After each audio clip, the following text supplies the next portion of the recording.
Kita bayangkan tidak habis, ternyata karena virus corona habis juga tuh babi.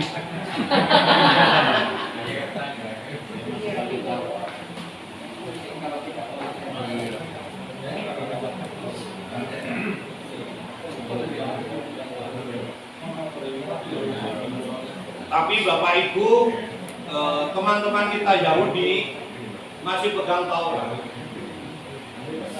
Masih pegang Taurat. Tapi kalau misalnya dulu mereka pegang kitab para nabi, mungkin persoalannya akan menjadi lain. Tapi karena mereka tetap pegang Taurat itu, 5 kitab Pentatek itu, ya masih punya pandangan yang satu.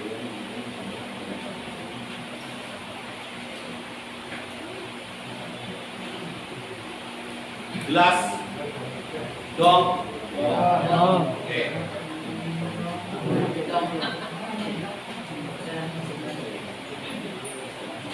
Dalam susunan teks di atas tambah adanya suatu perbedaan cara Allah bertindak mengeringkan danau.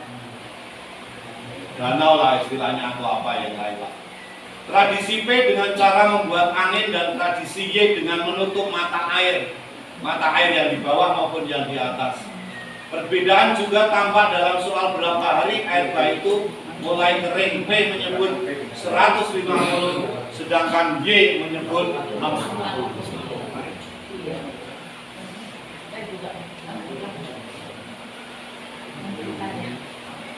Mari kita coba lihat maksudnya apa sih antara lain. Nah, pengarang dari cerita sekitar air bah ini tentu mempunyai maksud. Cerita-cerita di sekitar air bah ini mempunyai maksud untuk menampilkan Allah yang mempunyai kebebasan untuk menghukum manusia yang berbuat jahat. Namun sekaligus memperlihatkan Allah yang tetap konsekuen terhadap janjinya, yaitu menyelamatkan umat pilihannya. Itu tadi Pak, yang saya katakan sebagai orang beriman, yang tetap setia dan tidak berbuat jahat. Pengarang melalui cerita air bah ini mau memperlihatkan bahwa kasih Allah atau kerahiman Allah lebih besar ketimbang hukumannya. Jadi meskipun sudah dibegitukan masih diberkati.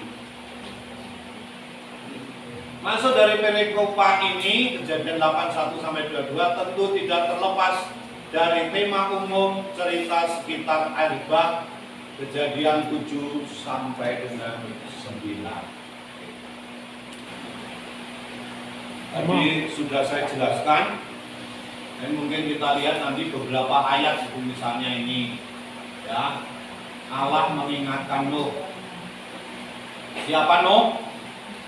Dia adalah orang pilihan Allah. Jadi tidak berbeda dengan Bapak Ibu kan? Jadi Bapak Ibu itu juga pilihan Allah. Disendirikan, dikuduskan, nah itu menjadi milik Allah. Allah mengingat dia berarti Allah memperhatikan, menaruh kasih kepadanya. Perhatian Allah itu tampak dalam tindakan Allah membuat angin menghembuskan melalui bumi sehingga air itu turun, atau dengan tindakan Allah menutup mata-mata air samudera raya. Kita bisa bayangkan seandainya Tuhan tidak melakukan itu, meskipun di dalam bahtera, mati nggak? Mati. Karena makanannya pasti menipis, ya kan? Habis kan? Ya.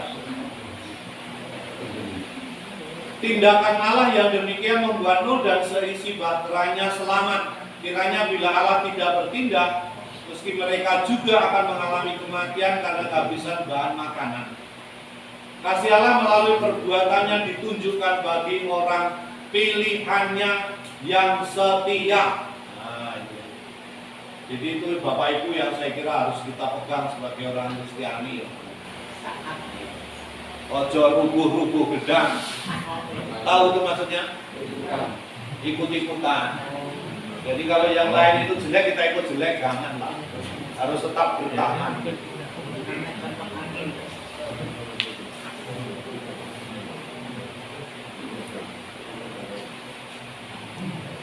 Ayat 17 itu ya, masih dikatakan di situ tetap berkembang biak dan bertambah. banyak. Itu janjinya seperti yang di kitab Kejadian awal itu. Ayat ini kiranya mengulangi perintah yang disampaikan kepada manusia, hewan dan tumbuh-tumbuhan pada awal karya penciptaan. Kita ingat itu yang sudah kita pelajari. Lalu Nuh mendirikan mezbah, lalu ia mempersembahkan kurban bakaran. Tindakan Nuh ini merupakan tindakan syukur bagi Yahweh penyelamat.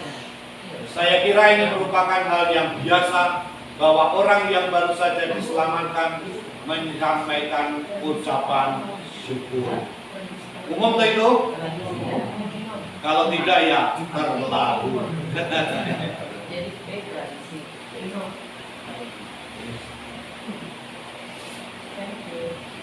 Ayat 21. Tadi itu sudah saya katakan, jadi ini ciri khas dari tradisi Y. Kemudian hatinya, tadi disinggung hati terus itu ya. Hatinya, hati berarti batin manusia. Dalam hati manusia terletak daya kemampuan dan kepribadian manusia. Hati merupakan pusat dari segala aktivitas manusia. Pikiran, perasaan, perbuatan memancar dari hati manusia. Istilah kerennya itu hati merupakan pusat spiritualitas manusia. Jadi pusatnya itu adalah hati. Bila Tuhan berfirman dalam hatinya, berarti segala sesuatu yang Dia firmankan berasal dari suatu yang paling dalam, berasal dari kejujuran, ketulusannya, bukan hanya ini mau diterjemahkan apa ya? Nyemi. Sekedar hanya menerangkan hati manusia, bukan itu.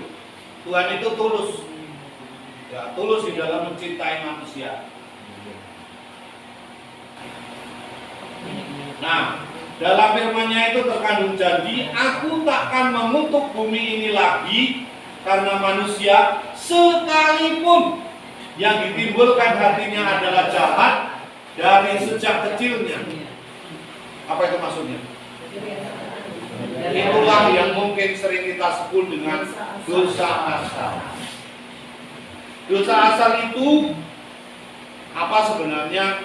Dosa asal itu adalah situasi di mana manusia lahir, ketika lahir sudah ada hal-hal yang jahat, hal-hal yang tidak beres.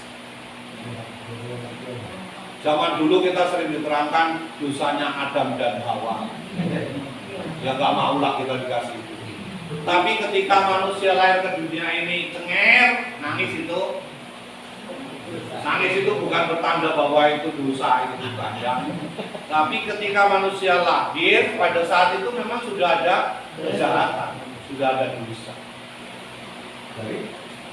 Dosa dunia ini sudah ada.